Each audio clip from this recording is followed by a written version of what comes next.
के साथ। नमस्कार, सिटी वाराणसी लाइव में आप सभी का स्वागत है। मैं हूं अमित मिश्रा। आइए अब तक की खास खबरों पर डालते हैं एक नजर। मुख्यमंत्री योगी आदित्यनाथ ने काशी के प्रबुद्ध जनों से किया संवाद। कहा, बदल रहा है भारत, दुनिया के बड़े और ताकतवर देशों में होने लगी है पहचान। केंद्रीय स्वास्थ्य मंत्री ने साइकिल रैली निकालकर पर्यावरण संरक्षण के साथ स्वस्थ व फिट रहने का दिया संदेश। रुद्राक्ष कन्वेंशन सेंटर में यूनिवर्सल हेल्थ कवरेज डे पर आयोजित 2 दिवसीय सम्मेलन में शामिल हुए सीएम योगी। और काशी तमिल संगमम के तहत आयोजित क्रिकेट मुकाबले में यूपी ने तमिलनाडु को हराया। और अब समाचार विस्तार से। मुख्यमंत्री योगी आदित्यनाथ ने रविवार को वाराणसी में प्रबुद्ध जनों से संवाद किया। उत्तर प्रदेश के मुख्यमंत्री योगी आदित्यनाथ रविवार को वाराणसी के प्रबुद्ध जनों से संवाद किए। मुख्यमंत्री संपूर्णानंद संस्कृत विश्वविद्यालय में आयोजित प्रबुद्ध जन सम्मेलन में गत 8 वर्षों के साथ साथ कोरोना काल से लेकर अभी तक के सरकार द्वारा किए गए कार्यों का वर्णन किए। उन्होंने कहा कि भारत बदल रहा है, इसकी पहचान दुनिया के बड़े और ताकतवर देशों में होने लगी है। भारत अपना आजादी का अमृत महोत्सव मना रहा है। मुख्यमंत्री योगी आदित्यनाथ ने कहा कि वैश्विक मंच पर ऐसी घटनाएं घट रही हैं जो भारत को और भी गौरवशाली बना रहा है। ब्रिटेन को पछाड़कर भारत विश्व का 5वां अर्थव्यवस्था वाला राष्ट्र बन गया है। G20 देशों की अध्यक्षता अब भारत करेगा। उन्होंने बताया कि G20 देशों में वे देश शामिल हैं जिनकी जीडीपी दुनिया की 85% और पेटेंट पर 95% अधिकार के साथ साथ दुनिया की 60% आबादी है। उन्होंने कहा कि विगत 8 वर्षों में काशी को बदलते वह दुनिया के लोगों ने देखा है। पहले काशी में 1 वर्ष में 1 करोड़ सैलानी एवं श्रद्धालु आते थे। आज 1 माह में 1 करोड़ से अधिक लोग आ रहे हैं। वाराणसी एवं आसपास के साथ ही साथ पूरे प्रदेश में 4 व 6 लेन की सड़कों से कनेक्टिविटी जोड़ा गया है। मुख्यमंत्री ने कहा कि वाराणसी एवं आसपास के किसानों एवं उद्यमियों के सामग्रियों को देश के दूसरे स्थानों एवं अन्य देशों में भेजे जाने की अब तक व्यवस्था यहाँ नहीं थी। देश का पहला यातायात परिवहन प्रधानमंत्री नरेंद्र मोदी ने वाराणसी से शुरू किया और आज यहाँ के किसानों एवं उद्यमियों के सामग्री दूसरे स्थानों पर आसानी से पहुँच रहे हैं। कोरोना में भी यहाँ के किसान जल परिवहन के माध्यम से अपने सामानों को काशी से हल्दिया तक भेज रहे थे। कार्यक्रम में उत्तर प्रदेश के श्रम एवं सेवायोजन मंत्री अनिल राजभर, स्टाम्प एवं न्यायालय पंजीयन शुल्क राज्य मंत्री स्वतंत्र प्रभार रविंद्र जायसवाल, आयुष एवं खाद्य सुरक्षा राज्य मंत्री स्वतंत्र प्रभार दयाशंकर मिश्र दयालु, अध्यक्ष जिला पंचायत पूनम मौर्य, महापौर मृदुला जायसवाल, विधायक एवं पूर्व मंत्री डॉक्टर नीलकंठ तिवारी, विधायक डॉक्टर अवधेश सिंह, विधायक टी राम, विधायक सुनील पटेल, क्षेत्रीय अध्यक्ष महेश श्रीवास्तव, जिला अध्यक्ष हंसराज विश्वकर्मा, महानगर अध्यक्ष विद्यासागर राय आदि उपस्थित थे। आज उस ब्रिटेन को पिछाड़ करके भारत दुनिया की 5वीं बड़ी अर्थव्यवस्था बन गया है। आज आप देख रहे होंगे कि अमृत महोत्सव वर्ष में भारत G20 देशों का नेतृत्व भी कर रहा है। G20 में वे देश 20 देश हैं जिनका दुनिया के 75% व्यापार पर अधिकार है, जिनका दुनिया के 85% जीडीपी पर अधिकार है और जिनका दुनिया के अंदर 90% पेटेंट पर अधिकार है और जिनके पास दुनिया की 60% आबादी निवास करती है। उन 20 प्रतिष्ठित देशों का नेतृत्व प्रधानमंत्री मोदी जी के नेतृत्व में 1 दिसंबर से भारत के पास आया है। ये भारत के लिए आजादी के अमृत महोत्सव वर्ष में ये गौरव की बात हो सकती है और इसीलिए आज हम सब काशी में हैं। आपने विगत 8 वर्ष के अंदर काशी को बदलते हुए देखा है, काशी को वैश्विक मंच पर छाते हुए देखा है। काशी विश्वनाथ धाम, जहां पर पहले संकरी और कुंज गलियों के माध्यम से ले जाना होता था, लोग मानते थे पता नहीं कब क्या हो जाए। आज भाइयों बहनों, जिस काशी में पहले वर्ष में 1 करोड़ श्रद्धालु आते थे, अब 1 महीने में ही 1 करोड़ श्रद्धालु काशी में आ रहे हैं। एक नई बदलती हुई काशी को उससे पहले इंफ्रास्ट्रक्चर से युक्त करते हुए 4 लेन की कनेक्टिविटी हर ओर से। आपने देखा होगा पहले काशी में एयरपोर्ट से काशी में आने के लिए 4 लेन की कनेक्टिविटी नहीं थी। आज से 8 वर्ष पहले लेकिन आज 4 लेन की बेहतरीन कनेक्टिविटी है, लखनऊ को 4 लेन से जोड़ने की कनेक्टिविटी है, प्रयागराज को 4 लेन से जोड़ लिया गया, गाजीपुर गोरखपुर को 4 लेन की कनेक्टिविटी दे दी गई, बेहतरीन सड़क की कनेक्टिविटी, ट्रेन की बेहतरीन सुविधा, एयरपोर्ट की बेहतरीन सुविधा के साथ साथ देश और दुनिया के हर प्रमुख स्थलों पर काशी की वायु सेवा के साथ जुड़ाव। प्रबुद्ध सम्मेलन है जिसमें मुख्यमंत्री योगी आदित्यनाथ जी जो है सबको संबोधित किए और मुझे लगा कि हाँ, जैसे डबल इंजन की सरकार में बनारस का काफ़ी विकास हुआ, अगर ट्रिपल इंजन हो जाएगा तो और बढ़िया अच्छा विकास होगा। इनको ट्रिपल का मौका देना चाहिए, अवसर मिलना चाहिए। क्या प्रमुख बातें आपको सुनने को मिला है कि काशी के विकास में क्या क्या कार्य हुआ है, कि जैसे सड़कों का निर्माण और औद्योगिक क्षेत्र और जो है ये सब है, और जो अधूरा रह गया उसको भी पूरा करने का वादा किए हैं। मेरे पापा की डेथ कोविड के थ्रू हुई थी, जिसकी वजह से हमें ये लैपटॉप मिला है। तो कितना खुशी हो रहा है और कितना आसान हो जाएगा पढ़ाई आपके लिए? इससे बहुत खुशी हो रहा है और ये हमारे लिए बहुत आसान होगा, क्योंकि हम लोग को प्रोजेक्ट वगैरह मिलता है, तो जिसकी वजह से हम लोग को साइबर वगैरह पे जाना पड़ता है कुछ भी प्रोजेक्ट कंप्लीट करने के लिए। ऐसे तो हम लोग घर पे बैठ के अपना प्रोजेक्ट कर सकते हैं आसानी से। हमारे पापा का डेथ हो गया था कोविड के थ्रू, तो फिर उसके वजह से हमें किसी भी हमें गवर्नमेंट हेल्प कर दी कि हमें भी किसी भी इनकम से या फिर किसी भी चीज़ से प्रॉब्लम ना हो, तो इसलिए गवर्नमेंट हमें हर चीज़ के थ्रू हमें हेल्प कर रही है कि हम आगे बढ़ें, हम अपने लाइफ में कुछ कर पाएँ। इस तरह की गवर्नमेंट आपको दे रही है, कितना अच्छा लग रहा है सर? बहुत अच्छा लग रहा है। गवर्नमेंट हमें इतना हेल्प कर रही है, हमें इतना सपोर्ट कर रही कि हम कुछ कर पाएँ, हम अपने लाइफ में कुछ बन पाएँ। इसलिए सर बहुत खुशी मिल रही है कि गवर्नमेंट हमें इतना हेल्प कर रही है। पढ़ाई के लिए मुझे मिला है और मैं ये कहना चाहती हूँ कि मेरे पापा की डेथ हो गई है, उसके वजह से मुझे ये लैपटॉप मिला। अब कितना आसान लग रहा है पढ़ाई? मुझे आसान पढ़ाई में बहुत लगेगा और इसे जो प्रोजेक्ट वगैरह मैं अच्छे से बना सकती हूँ।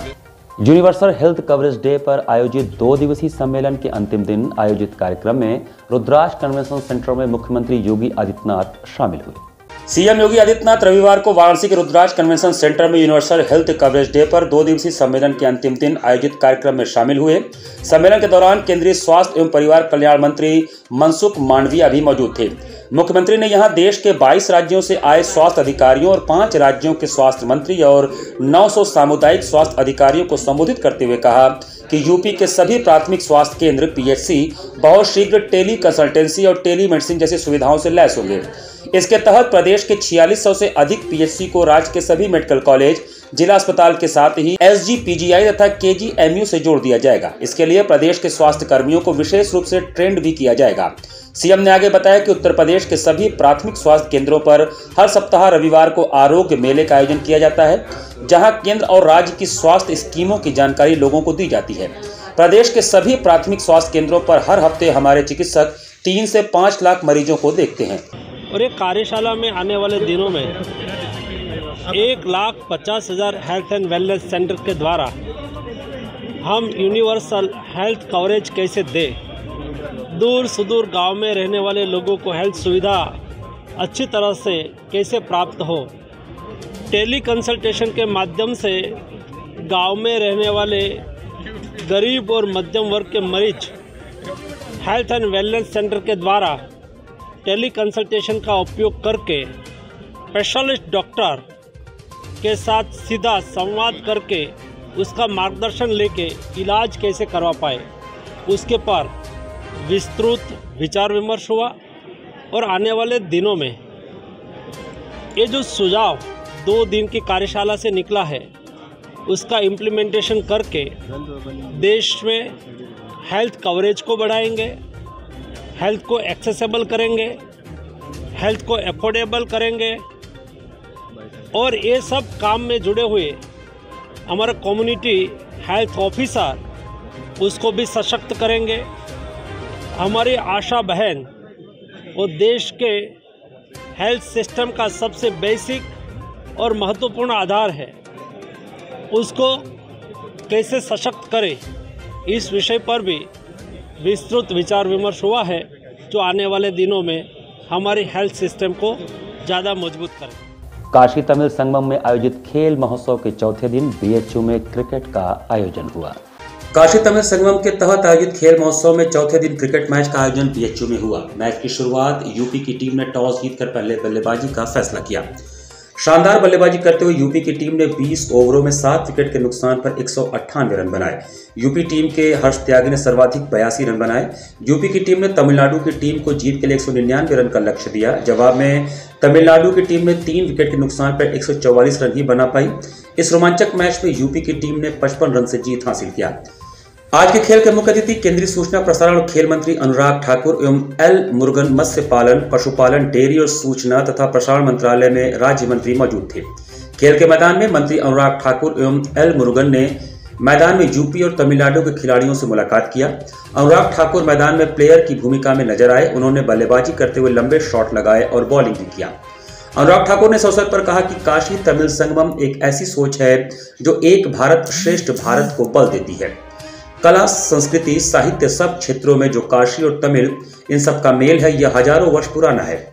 इसको फिर एक बार जीवंत किया गया है। उन्होंने कहा कि प्रधानमंत्री नरेंद्र मोदी की पहल पर तमिलनाडु के अलग अलग कोनों से 2500 लोग उत्तर प्रदेश में आ रहे हैं।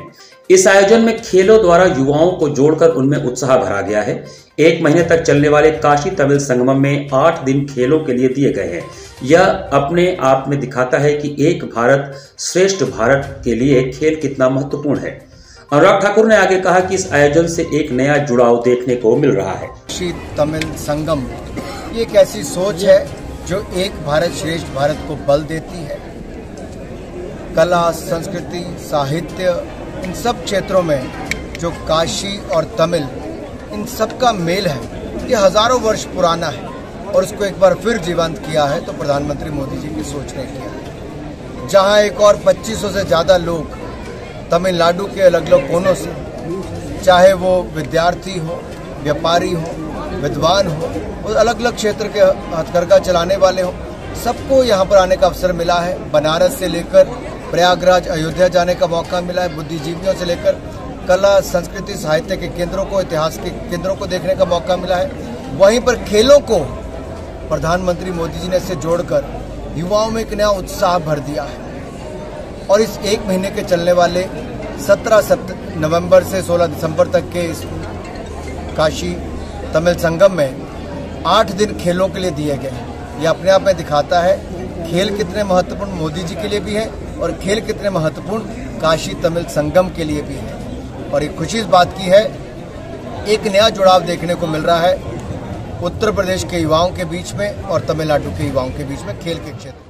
केंद्रीय स्वास्थ्य मंत्री डॉक्टर मनसुख मांडविया ने रविवार को सुबह साइकिल रैली निकालकर पर्यावरण संरक्षण व फिट स्वास्थ्य का संदेश दिया। पीएम मोदी के संसदीय क्षेत्र वाराणसी में रविवार अल सुबह केंद्रीय स्वास्थ्य मंत्री डॉक्टर मनसुख मांडविया ने साइकिल रैली निकालकर पर्यावरण संरक्षण के साथ समाज को स्वस्थ व फिट रहने का संदेश दिया।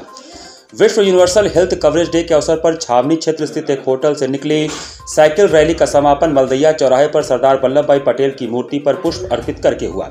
इस मौके पर केंद्रीय स्वास्थ्य मंत्री ने कहा कि रैली का उद्देश्य पर्यावरण संरक्षण और अपने को स्वस्थ व फिट रखना है। अगर कुछ दूर तक जाना हो तो साइकिल से बेहतर साधन कुछ नहीं हो सकता। रैली में पिंडरा विधायक डॉक्टर अवधेश सिंह, भाजपा के स्थानीय जिलाध्यक्ष हंसराज विश्वकर्मा सहित अन्य नेताओं के साथ स्वास्थ्य विभाग के अधिकारी भी शामिल थे। काशी में मुझे आना हुआ। सुबह में हमारे भारतीय जनता पार्टी के युवा मोर्चा ने पर्यावरण के लिए, जन जागृति के लिए साइकिल यात्रा का आयोजन किया। साइकिलिंग एक बेस्ट एक्सरसाइज तो है ही, उसके अलावा साइकिलिंग से पोल्यूशन का सॉल्यूशन भी होता है, ट्रैफिक का भी सॉल्यूशन होता है और इसलिए समाज में, सोसाइटी में साइकिलिंग का प्रचलन बढ़े, उस उद्देश्य के साथ हमारे काशी के युवा मोर्चा के कार्यकर्ता ने आज साइकिल यात्रा की। मैं भी यात्रा के साथ जुड़ा और इस यात्रा के माध्यम से हम जनता को संदेश देना चाहते हैं कि यदि आपको दूर जाना ना हो, आपके घर के नज़दीक वर्क प्लेस हो, या तो घर के नज़दीक ही आना जाना हो तो साइकिल का अवश्य उपयोग करें, ताकि पर्यावरण की भी सुरक्षा हो, स्वास्थ्य की भी सुरक्षा हो और आपको सुविधा भी रहेगी, ट्रैफिक का भी समाधान हो। महाकवि सुब्रमण्यम भारती के भांजे केवी कृष्णन के आवास पर रविवार की सुबह केंद्रीय विदेश मंत्री एस जयशंकर ने भेंट कर उनका कुशलक्षेम पूछा। केंद्रीय विदेश मंत्री एस जयशंकर व कमिश्नर कौशल शर्मा रविवार की सुबह महाकवि सुब्रमण्यम भारती के भांजे केवी कृष्णन से हनुमान घाट स्थित आवास पर जाकर भेंट वार्ता की और कुशलक्षेम पूछा। परिवार से मुलाकात के बाद विदेश मंत्री एस जयशंकर ने कहा कि अब तक के सबसे महान तमिल साहित्यकारों में से एक महाकवि भारती का काशी में हनुमान घाट स्थित घर एक ज्ञान केंद्र और पावन तीर्थ है। उन्होंने कहा कि सामाजिक न्याय और महिला सशक्तिकरण पर सुब्रमण्यम भारती जी की रचनाएं आज भी प्रासंगिक हैं। काशी में ही भारती जी का परिचय आध्यात्म और राष्ट्रवाद से हुआ। भारती जी के व्यक्तित्व पर काशी ने गहरा प्रभाव छोड़ा। उन्होंने कहा कि महाकवि के परिवार में जयंती जी, हेमा जी, रवि जी और संतोष से मिलकर खुशी भी हुई और गर्व भी हुआ। उन्होंने कहा कि महाकवि भारती जी का जीवन, विचार और लेखन हमारी आने वाली पीढ़ियों को सदैव प्रेरित करता रहेगा।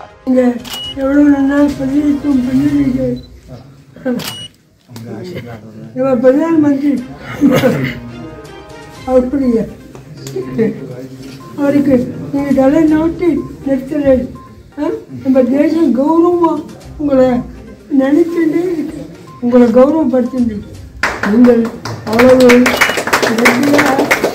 நம்ம தேசத்துக்கு உழைச்சிருந்தீர்கள், அதனால महाकवि भारती। उत्तर प्रदेश सरकार की पूर्व मंत्री रीता बहुगुणा जोशी का सिंह मेडिकल एवं रिसर्च सेंटर में स्वागत व अभिनंदन किया गया। प्रयागराज की सांसद व उत्तर प्रदेश सरकार की पूर्व मंत्री श्रीमती रीता बहुगुणा जोशी का रविवार को सिंह निकेतन मलदैया वाराणसी में स्वर्गीय हेमवती नंदन बहुगुणा समिति वाराणसी की ओर से स्वागत व अभिनंदन किया गया। इस मौके पर सिंह मेडिकल व रिसर्च सेंटर के प्रबंध निदेशक डॉक्टर अशोक कुमार सिंह ने उन्हें बुके व माल्यार्पण कर उनका स्वागत किया। इस मौके पर बहुगुणा जोशी ने बताया कि देश में लगे 1975 की इमरजेंसी के बाद लोकतंत्र की बहाली के लिए स्वर्गीय हेमवती नंदन बहुगुणा जी का योगदान अतुलनीय है। उन्होंने बताया कि स्वर्गीय बहुगुणा जी जैसा नेता रोज पैदा नहीं होता है। जब भी भारत के लोकतांत्रिक इतिहास को लिखा जाएगा, उसमें स्वर्गीय हेमवती नंदन बहुगुणा को हमेशा याद किया जाएगा। इस अवसर पर doctor Indresh Chandra Singh, doctor Amit Singh, doctor Sanjay Singh, doctor Arun Kumar सहित स्वर्गीय हेमवती नंदन बहुगुणा समिति वाराणसी के सभी सदस्य मौजूद थे। उनके बारे में समझने के लिए उस किताब को पढ़ना जरूरी है। उनके व्यक्तित्व को जानने के लिए, उनके कृतित्व को जानने के लिए जो है वो किताब को जो है पढ़ना जरूरी है। काशी हिंदू विश्वविद्यालय में चल रहे दीक्षांत समारोह के दूसरे दिन भी विद्यार्थियों को डिग्रियां और मेडल बांटे गए। काशी हिंदू विश्वविद्यालय में 3 दिनों तक चलने वाले दीक्षांत समारोह के दूसरे दिन भी छात्र छात्राओं में डिग्रियां और मेडल बांटे गए। इस दौरान छात्र छात्राओं में काफी उत्साह देखा गया। डिग्रियां और मेडल पाने वाले छात्र छात्राओं के खुशी का ठिकाना नहीं था। आपको बता दें कि पिछले 3 वर्षों से छात्र छात्राओं को कोविड-19 के कारण मेडल और डिग्रियां नहीं बांटी जा सकी थी, जिसके चलते इस बार 37,000 से अधिक विद्यार्थियों को डिग्रियां बांटी जा रही हैं। शनिवार के दिन स्वतंत्रता भवन सहित विभिन्न विभागों और संकायों में मेडल और डिग्रियां बांटी गई। मतलब स्थान तो कोई नहीं आया है, पर ऐसे तो खुशी हो रही है कि सबको डिग्री स्टेज पे मिल रहा है, तो इसलिए बहुत खुशी हो रही है। और कहा जाए तो 2 सालों बाद, मतलब 1 साल तो हम लोग का कोविड में बीता, ऑनलाइन पढ़ाई की, पर ऑफलाइन पढ़ा हम लोगों ने एक बार, तो बहुत अच्छा लगा। और हम सरकार को भी धन्यवाद देना चाहेंगे कि कोविड के लिए इतना मतलब दवाइयों का प्रचलन किया ताकि ठीक हो सके और हम फिर से ऑफलाइन पढ़ाई कर सके। तो इस वजह से हम उन्हें भी धन्यवाद करना चाहेंगे और अपने BHU के VC सर को भी बहुत धन्यवाद करना चाहेंगे कि उन्होंने इतना अच्छा ऑर्गेनाइज किया। हम सबको बहुत धन्यवाद। CBSE table tennis cluster 5 tournament का RS वर्ल्ड स्कूल में आयोजन बहुत ही उत्साहपूर्वक संपन्न हुआ। RS वर्ल्ड स्कूल में CBSE table tennis cluster 5 tournament का आयोजन बहुत ही उत्साहपूर्वक संपन्न हुआ। इस समापन समारोह में उत्तर प्रदेश के 26 जिलों के 52 विद्यालयों से 300 से अधिक खिलाड़ियों ने भाग लिया। RS वर्ल्ड के लिए बहुत गर्व की बात है कि उनको प्रथम वर्ष में ही इस आयोजन को करने का सौभाग्य प्राप्त हुआ और अपने प्रथम वर्ष में ही विद्यालय की प्रतिभागी माधवी, आर्या, अंशिका व रुद्र नेशनल टेबल टेनिस खेलने जा रहे हैं। यह अवसर RS वर्ल्ड स्कूल के लिए बड़े ही गर्व की बात है। इस टूर्नामेंट में RS वर्ल्ड स्कूल ने पहली बार क्लस्टर टेबल टेनिस प्रतियोगिता में भाग लेते हुए अंडर 14 गर्ल्स टीम में माधवी नारायण, आर्या पांडे और अंशिका सिंह ने गोल्ड मेडल अर्जित किया तथा अंडर 14 वॉट्स सिंगल में second runner up bronze medal Rudra Pratap Singh ने जीता एवं अंडर 14 गर्ल्स सिंगल में माधवी नारायण ने दूसरा स्थान प्राप्त करते हुए सिल्वर मेडल जीता तथा अंडर 19 गर्ल्स टीम में प्राची यादव व नेहा सेठ ने तीसरा स्थान प्राप्त करते हुए ब्रॉन्ज मेडल जीता। इस टूर्नामेंट में आरएस वर्ल्ड स्कूल का तीसरा स्थान रहा।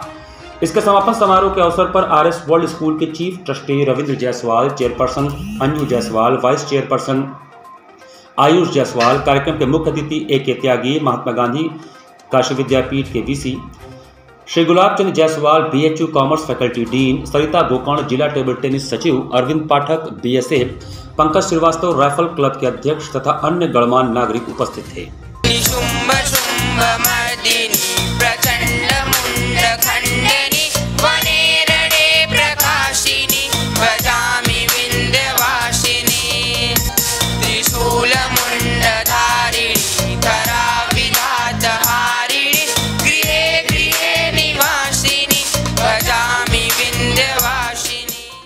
महंत पंडित चल्ला कृष्ण शास्त्री की पुण्य स्मृति में केदारघाट स्थित चिंतामणि गणेश मंदिर में 12 दिसंबर से गणेश महापुराण कथा का भव्य आयोजन होगा। प्रत्येक वर्ष की भांति इस वर्ष भी संत हृदय महंत पंडित चल्ला कृष्ण शास्त्री की पुण्य स्मृति में सोनारपुरा स्थित केदारघाट के चिंतामणि गणेश मंदिर में गणेश महापुराण कथा का भव्य आयोजन 12 दिसंबर दिन सोमवार से होगा।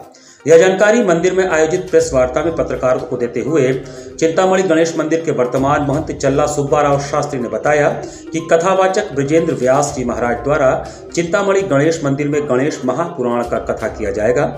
कथा प्रतिदिन दोपहर 2 बजे से सायंकाल 5 बजे तक आयोजित होगी। कथा के अंतिम दिन भव्य शोभा यात्रा निकाली जाएगी। ये 12 तारीख से 18 तारीख तक होगा, 2 बजे से 5 बजे तक। 18 तारीख को विशाल शोभा यात्रा गणेश जी के हर साल की बात निकलेगी, जिसमें जो लोग लाखों लोग रहते हैं और उनके बाद उसके बाद विशेष आरती होने के बाद सबको प्रसाद मिलता है। उसी तरह 25 तारीख को भंडारा का आयोजन। महाराज जी क्या नाम है जो गणेश पुराण करें?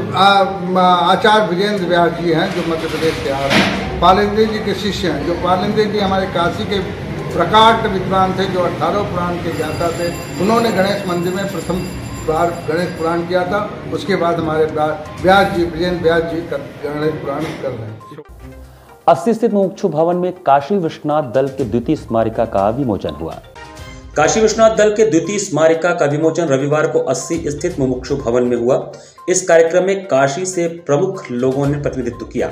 इस स्मारिका का विमोचन पद्मश्री प्रोफेसर डॉक्टर कमलाकर त्रिपाठी, विशिष्ट अतिथि डॉक्टर संजय चौरसिया, वीरेंद्र यादव विधायक, अनिल श्रीवास्तव पूर्व अध्यक्ष काशी हिंदू विश्वविद्यालय, जंतलेश्वर यादव राष्ट्रीय अध्यक्ष काशी विश्वनाथ दल ने किया। सर्वप्रथम दीप प्रज्वलन से कार्यक्रम का शुभारंभ हुआ। कार्यक्रम का संचालन भारत भूषण यादव एवं मिली सेठ ने किया। कार्यक्रम में मनोज यादव, अजय कुमार तिवारी, उमेश चंद्र यादव, किशन यादव, रजनी जायसवाल, विनय जायसवाल, सुधांशु जायसवाल, श्री प्रकाश यादव, सारिका सिन्हा, आनंद मोहन सिंह आदि लोग प्रमुख रूप से उपस्थित थे। काशी विश्वनाथ दल का हमारा द्वितीय स्मारिका विमोचन रहा है। हम लोग का उद्देश्य ये है कि हम लोग हमेशा गरीबों के लिए, असहायों के लिए और जो अत्यंत निर्बल हैं उनके लिए कार्य करते हैं। अब ये ठंडक शुरू हो जाती है, हम 6-7 बार कंबल का वितरण करते हैं। घाटों पे जाके करते हैं, 80 भी घाट पे करते हैं और मुस्लिम क्षेत्र में भी करते हैं। ऐसा नहीं कि कोई हमारे मन में कहीं, हमारे लिए हिंदू मुस्लिम सिख ईसाई सभी धर्म हमारे बराबर है। सबका, सभी धर्मों का काशी विश्वनाथ दल सम्मान करता है। यह स्मारिका है काशी विश्वनाथ दल की और श्री जंतलेश्वर यादव जी जो इस क्षेत्र में कार्य कर रहे हैं पिछले कई वर्षों से। असहाय लोगों की, मुमूर्षु लोगों की, दलितों की, वंचितों की ये सहायता करते हैं और अनंत काल से, बहुत वर्षों से काशी मोक्षदायिनी है और जिसे कहीं गति ना मिले वो यहाँ आए। ईशाम को गतिर्नाथ ईशाम काशी गति, जिसकी कहीं ना गति हो, ऐसी गति को लोग, ऐसे लोग जो गति प्रदान करें, मोक्ष की गति प्रदान करें, उसमें मदद करें, वो स्वयं बाबा विश्वनाथ की उनके ऊपर कृपा है। जय हिंद मानवाधिकार एसोसिएशन द्वारा विश्व मानवाधिकार दिवस के उपलक्ष्य में मानवाधिकार दिवस मनाया गया। विश्व मानवाधिकार दिवस के उपलक्ष्य में हर साल की भांति इस साल भी वाराणसी में पहली बार जय हिंद मानवाधिकार एसोसिएशन द्वारा मानवाधिकार दिवस मनाया गया।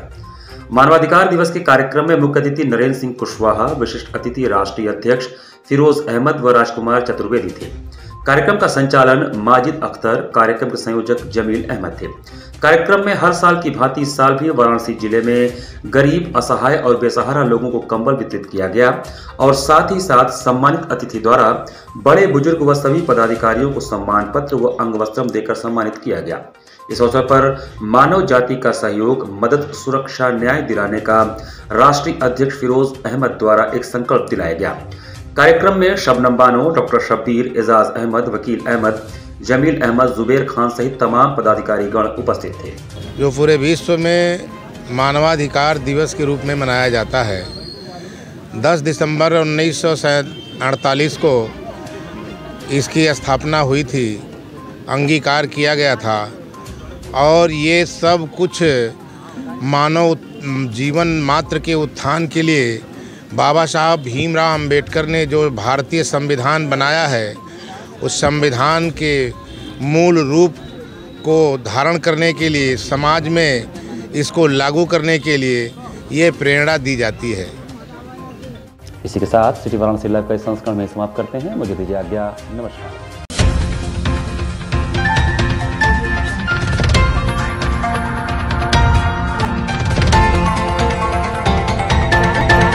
लाइव, सच के साथ।